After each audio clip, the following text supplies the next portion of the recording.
So guys welcome to daily football madness. और आज की वीडियो के अंदर हम डिस्कशन करेंगे क्रिस्टियानो रोनाल्डो टू लेवरकूसन। भाई ये क्या चल रहा है। उसके अलावा मैं आपको लपोर्टा और चावी की जो रियल स्टोरी हुई है, सारी सैकिंग और सारी सिचुएशन के पीछे, वो आपको बताने की कोशिश करूंगा मैं। और कुछ ट्रांसफर न्यूज के ऊपर जो है वो हम बात करेंगे। देखिए, सबसे पहले हम क्रिस्टियानो के ऊपर बात करेंगे, लेकिन पहले आपको अपडेट दे देता हूँ कि हांसी फ्लिक वो कल सारा जो है वो ड्रामा जो है वो हुआ है। और जेरार्ड रोमेरो ने उनको नहाते हुए भी देखा है, कितने मिनट्स के लिए उन्होंने, कितने सेकंड्स के लिए उन्होंने नहाया है। तो जेरार्ड रोमेरो ने वो भी देखा। असल में वो हांसी फ्लिक के साथ ही थे। वो हांसी फ्लिक के वो जो एक चीज लटक रही थी ना, वो जेरार्ड रोमेरो ही थे, तो इसलिए उनको पता है पूरी। तो यार एब्सोल्युटली क्रेजी रिपोर्टिंग करते हैं यहाँ पे यार, पता नहीं क्या है यार ये बंदा। खैर, हम मूव ऑन करते हैं। तो हांसी फ्लिक की अनाउंसमेंट जो है वो आज एक्सपेक्टेड है। और within few weeks, as per reports, वो कुछ वो प्रेस कॉन्फ्रेंस भी करेंगे, बट लेट्स सी कि क्या होता है। Now let's move towards Cristiano Ronaldo. देखिए, काफी दिन से जो है वो ये न्यूज चल रही है, लेकिन किसी टॉप टीयर सोर्स ने, इवन सेकंड टीयर सोर्स ने भी ये न्यूज रिपोर्ट नहीं की क्रिस्टियानो रोनाल्डो टू लेवरकूसन की। मतलब मैंने ढूंढने की कोशिश की है, मुझे नहीं मिला। ठीक है। मैंने मतलब काफी वेट किया कि भाई कोई सोर्स रिपोर्ट करे, टॉप टीयर सोर्स रिपोर्ट करे, उसके बाद हम डिस्कशन करें। लेकिन मैंने कहा यार anyways let's talk about it, right. Does it make sense? Maybe Adli है उनके पास, शिक हैं बैर लेवरकूसन के पास। Cristiano Ronaldo definitely can help Leverkusen. वो एक एक्सपीरियंस आएगा, वो एक विनिंग मेंटालिटी आएगी। But he is 39 year old. तो लेवरकूसन के पर्सपेक्टिव से yes, maybe it make sense. अब क्रिस्टियानो रोनाल्डो के पर्सपेक्टिव से बात कर लेते हैं। लेकिन एक चीज है जो कि क्रिस्टियानो रोनाल्डो को एक्सेप्ट करनी पड़ेगी, he will not go there and he will be a starter in all the games. ठीक है। Specially at this age. तो ये चीज जैसे उन्होंने पोर्चुगल के एक्सेप्ट की, उनको लेवरकूसन के लिए भी एक्सपेक्ट करनी पड़ेगी। बिकॉज हो सकता है कि लेवरकूसन डिफरेंट गेम्स में डिफरेंट स्ट्रेटेजी के साथ जाना चाहे। तो ये चीज जो है वो एक्सेप्ट करनी पड़ेगी क्रिस्टियानो रोनाल्डो को। अब क्रिस्टियानो रोनाल्डो के पर्सपेक्टिव से बात कर लेते हैं यार। देखिए, Cristiano Ronaldo is breaking records. उन्होंने सऊदी लीग के अंदर जो है वो रिकॉर्ड अल्हम्दुलिल्लाह का ब्रेक कर दिया। तो he is bowling, why? Because he is playing every match, right. तो सारे मैचेस वो खेल रहे हैं और ऑब्वियसली वो गोल भी स्कोर कर रहे हैं, असिस्ट भी हैं, 70+ गोल्स असिस्ट हो चुके हैं उनके। तो क्रिस्टियानो रोनाल्डो के पर्सपेक्टिव से भाई, I don't think so it make sense. Because वो मैनचेस्टर यूनाइटेड, देखें आप जो मर्जी कहें, जो क्रिस्टियानो रोनाल्डो ने थ्री-पीट किया, उसके बाद ही move to Juventus. He scored a lot of goals individually, बहुत brilliant. But the main idea of Cristiano going Juventus signing Cristiano Ronaldo was to win the Champions League. वो नहीं हो पाया. Then he went to Manchester United. वो भी move जो है वो मतलब individually बहुत अच्छा रहा, लेकिन he was not able to win anything. And now he moved to Saudi League. बहुत जो है बड़ा इम्पैक्ट था यहाँ पे क्रिस्टियानो रोनाल्डो को। जैसे मैंने शुरू से कहा था कि it will open the doors for many players. तो वो कुछ हुआ। He scored lot of goals, बहुत अट्रैक्ट किया प्लेयर्स को। स्पॉन्सर्स ने भी अट्रैक्ट हुए सऊदी लीग की तरफ। लेकिन क्रिस्टियानो रोनाल्डो ने अभी तक लीग टाइटल नहीं जीता।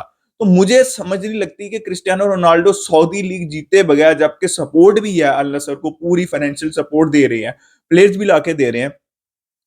I don't think so. It makes sense. And from Cristiano Ronaldo perspective, without winning the Saudi League, he moves to Leverkusen. और भाई बिला वजह की वो क्यों एक मीडिया जो क्रिटिसिज्म है और ये सारी चीजें क्यों लेनी है? मतलब मैं तो मेसी के लिए भी सेम चीज कहता हूँ कि भाई let him stay at inter Miami, enjoy his life. भाई सब कुछ तो देख लिया क्रिस्टियानो रोनाल्डो और मेसी से, तो अब क्यों बिला वजह इस एज के अंदर आपने मेसी या क्रिस्टियानो रोनाल्डो को रूलता? आई कैन अंडरस्टैंड कि भाई आप यूरोप में देखना चाहते हैं मेसी को, क्रिस्टियानो रोनाल्डो को। But for me, I think it does not make sense. और Cristiano Ronaldo has unfinished business, in my opinion, in Saudi League. So that's my opinion. मैं बहुत unlikely मुझे लग रहा है कि Cristiano Ronaldo will move to Leverkusen. It would be exciting to see him again in Europe, but I think it is very unlikely. अब मैं आपको बताने की कोशिश करता हूँ कि एग्जैक्टली लपोर्टा और चावी के दरमियान हुआ क्या, क्या स्टोरी है। देखें, ये मेरी ऑब्जर्वेशन है, ये मेरा पर्सनल ओपिनियन नहीं है। After reading all the sources, चावी की प्रेस कॉन्फ्रेंस हमने देखी, ठीक है, और एमडी ने अब जो चीजें रिपोर्ट की हैं वो हम देख रहे हैं। देखें, कुछ चीजें हुई हैं। चावी ने क्लियरली कहा है कि हम चुप करके पिछले 2.5 साल से जो दिया जा रहा था उसके ऊपर हम काम कर रहे थे, ठीक है। और उन्होंने रीइंफोर्समेंट्स की बात की।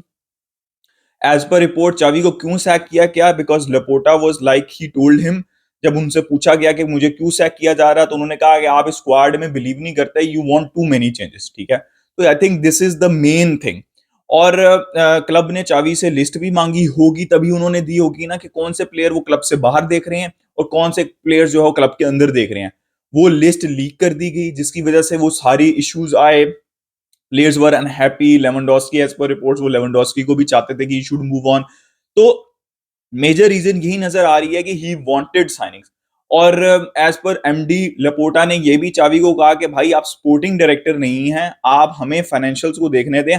हमें देखिए फाइनेंशियल्स तक आपकी बात ठीक है, बिल्कुल ठीक है, लेकिन अगर आप मैनेजर को ये कहें, दुनिया के किसी मैनेजर को इतने बड़े क्लब के अंदर, कि भाई साइनिंग्स भी हम देखेंगे, आपका कोई ताल्लुक नहीं है, तो फिर भाई आप साइनिंग्स, इसका मतलब ये है कि साइनिंग्स, और इसका मतलब ही यही है, ये विक्टर रोक वाली सिचुएशन का मतलब ही सारा यही था कि ये डेको और लपोटा की साइनिंग्स हैं। जाओ फिलिक्स हो गए, एंड के ऊपर जो भी चिपकाया जा रहा था वो उनकी ही साइनिंग्स थी मोस्टली, ठीक है। तो मेरा हमेशा से ये पॉइंट रहा है कि अगर चावी का से नहीं है या फिर से नहीं होना है साइनिंग्स के अंदर, तो चावी क्यों सैक हो। मैं हमेशा ये कहता हूं कि वो चावी, चलें चावी तो सैक हो, उनको भी परफॉर्म करवाना चाहिए, लेकिन भाई जिसने ये साइनिंग्स करके चिपकाई है मैनेजर को, वो क्यों ना सैक हो। दैट्स द मेन थिंग, ठीक है। तो ये एक मेन चीज है। मुझे ऐसा लगता है कि कहानी ये सारी अगर आप देखें ना, उसके अलावा किसी जर्नलिस्ट से भी एज पर एमडी चावी ने कहा कि भाई this is the worst attack I have seen since a long time. Attack की बात कर रहे हैं और वो अटैक के अंदर बहुत से चेंजेस करना चाहते थे। उसके अलावा ये भी चीज थी कि वो अराहो को, लोग कहते हैं कि उनका मसला हुआ था, जो मैंने न्यूज पढ़ी वो पढ़ी है कि अराहो को वो रोकना चाहते थे और क्लब इस तरह इस डायरेक्शन के अंदर था कि अराहो की कोई भी बिड आती है 90 मिलियन से अबव तो वो उसको सेल कर देंगे, ठीक है। तो ये सारी चीजें जो है वो लीक हो गई थी प्लेयर्स, और एक अनसर्टेनिटी डेवलप हो गई थी एंड के ऊपर, जो कि नहीं होनी चाहिए, ठीक है। तो आपको प्रोफेशनल वे में काम करना चाहिए। मुझे ऐसा लगता है कि हर हाल के अंदर जो है वो चावी को बिट्रे किया गया है और मौके ढूंढे गए हैं। जब उन्होंने थोड़ा सा बोलना शुरू कर दिया ना कि भाई ये क्या डेको मेरे ऊपर, सर के ऊपर तुमने ला के रख दिया, मेरे से पूछता नहीं है ये, जब उसने इस तरह की बातें और डेको का नाम लिया उन्होंने, ठीक है। तो अगर आप ये सारे डॉट्स कनेक्ट करें ना, तो एक सिंपल सी चीज है कि चावी को अथॉरिटी नहीं दी जा रही थी और सारी अथॉरिटी जो है वो लपोटा, डेको और इन सबके पास थी, ठीक है। अब ये भी न्यूज आ रही है कि भाई डेको से चीजें संभल नहीं रही, ठीक है। और अब एलिमिनी वापस आ रहे हैं, और एलिमिनी और डेको मेरे हिसाब से तो वो पैरेलल में काम नहीं कर सकते। मेरा अपना पर्सनल ओपिनियन ये है कि आप अगर एलिमिनी को या तो नया लेके आ रहे हैं तो उनको फुल पावर दें और डेको को साइड लाइन करें आप, क्योंकि डेको जब से आए हैं बहुत सी अनसर्टेनिटी जो है वो क्रिएट हुई है क्लब के अंदर, या माने ना माने ये हुई है, ठीक है। तो मेरा ये ख्याल है कि ये सारी जो स्टोरी है वो रियल स्टोरी ये है कि चावी जो है वो चेंजेस चाहते थे और वो पॉसिबल नहीं थे, और चावी बहुत वोकल हो रहे थे regarding the changes and reinforcement, जो के बाद बिल्कुल भी डेको और लपोटा को पसंद नहीं आ रही थी, ठीक है। और ये अगर आप जितनी भी न्यूज है जो चावी की प्रेस कॉन्फ्रेंस उसको आप कनेक्ट करें तो यही स्टोरी बनती है। खैर गाइस, हमने ये तो बात कर ली चावी की और लपोटा की सिचुएशन के ऊपर। अब थोड़ी सी न्यूज के ऊपर आ जाते हैं। देखिए किमिक के केस का क्या चल रहा है कि किमिक अभी as per reports he is looking out of the, मतलब बारसा उसको साइन करने के ऊपर नहीं जा रही। क्यों नहीं जा रही? Because as per reports Deco ने रिपोर्ट प्रेजेंट किया कि इज अ प्रॉब्लमेटिक प्लेयर। भाई इनको मैनेजर भी जो है वो चाहिए जो उनका बात माने, नहीं तो फारग। इनको प्लेयर्स भी वही चाहिए जो उनकी बात माने। भाई मेंटेलिटी किधर से आएगी? विनिंग मेंटेलिटी विनर्स के अंदर होती है, जो कि वोकल होते हैं, जो कि थोड़े से प्रॉब्लमेटिक भी होते हैं। तो आप विनिंग मेंटेलिटी किधर से लेके आएंगे अगर आप इस तरह की जो है वो रिपोर्ट कर रहे हैं? भाई कितने हांसी फ्लिक ने उनके अंडर काम किया है। टूखल के मसले तो हर किसी के साथ है, अगर टूखल के किमेक के साथ हो गए हैं तो उसमें कौन सी बड़ी बात है। पेप के अंडर उसने काम किया है, ये पता नहीं क्या है। अभी नागलसमैन के अंडर भी जो है वो काम कर रहा है, पहले भी उसने नागलसमैन के अंडर काम किया। तो मुझे नहीं समझ लगती कि डेको ने अगर ये रिपोर्ट प्रेजेंट किया तो क्या सोच के ये रिपोर्ट प्रेजेंट किया, तो मेरी तो समझ से बाहर है भाई। लेकिन एज पर रिपोर्ट्स किमेक की साइनिंग जो है वो मुश्किल लग रही है, जो भी रिसेंट रिपोर्ट्स आई हैं। देखिए Nico Williams, Barça Nico Williams और लुइस डियाज के ऊपर जाएगी। मैंने आपको बताया था कि डेको जब तक है तो लुइस डियाज की न्यूज चलती रहेगी। तो जो बारसा के दो मेजर टारगेट सामने आ रहे हैं वो निको विलियम्स हैं, बिकॉज ऑफ द 50 मिलियन वो फाइनेंशियली ज्यादा सॉलिड रहेंगे। और क्या नाम है, लुइस डियाज थोड़े से एक्सपेंसिव हैं। लेकिन मुझे समझ नहीं लग रही कि डेको अपने चहीते रफीनिया को, मतलब डेको के परस्पेक्टिव से उनके तो चहीते ही है ना वो, ठीक है, उनके एजेंट वो रहे हुए हैं, उनको निकाले बगैर कैसे लेके आएंगे, ठीक है। तो मुझे ये बात नहीं समझ लग रही। अब एलिमिनी आए वो कुछ डिसाइड करें तो वो एक अलग कहानी है, लेकिन मुझे अभी समझ नहीं लग रही कि क्या कैसे कैसे करेंगे वो। तो खैर ये तो हमने बात कर ली इन दो प्लेयर्स के ऊपर। अब अराहो के ऊपर थोड़ी सी बात कर लेते हैं। देखिए अराहो की न्यूज ये आ रही है अब कि आंसी, मैंने आपको बताया था कि हांसी फ्लिक का जो सिस्टम है उसके अंदर रिकवरी पेस चाहिए, ठीक है। अराहो और फ्रेंकी दोनों की न्यूज ये आ रही है कि he they are more inclined right now towards staying, Barca wants them to stay, but main चीज वही है कि वो भाई कॉन्ट्रैक्ट साइन करेंगे तो वो स्टे करेंगे, उसके बगैर वो कैसे स्टे कर सकते हैं। तो अभी तक ये न्यूज आ रही है कि Hansi Flick wants Araujo, he wants Frenkie de Jong, but let's wait and see. देखिए इनिगो मार्टिनेज जो है वो क्लब से बाहर जाते हुए दिख रहे हैं। As per reports Inigo Martinez की साइनिंग जो है वो चावी ने स्पेशली रिक्वेस्ट की थी। जो जो फ्री की साइनिंग्स है ना, जो कि इधर उधर जो छोटे छोटे प्लेयर हैं वो चावी के उसके ऊपर डाल देते हैं, जो मेजर साइनिंग्स हैं वो अपने खाते में ले जाते हैं। ये फैंस भी यही कर रहे हैं, जो जो मेजर साइनिंग्स, जो अगर साइनिंग फेल होती है वो चावी के खाते में डाल देते हैं, जो जो साइनिंग सक्सेसफुल होती है वो लपोटा डेको के खाते के अंदर डाल देते हैं लोग।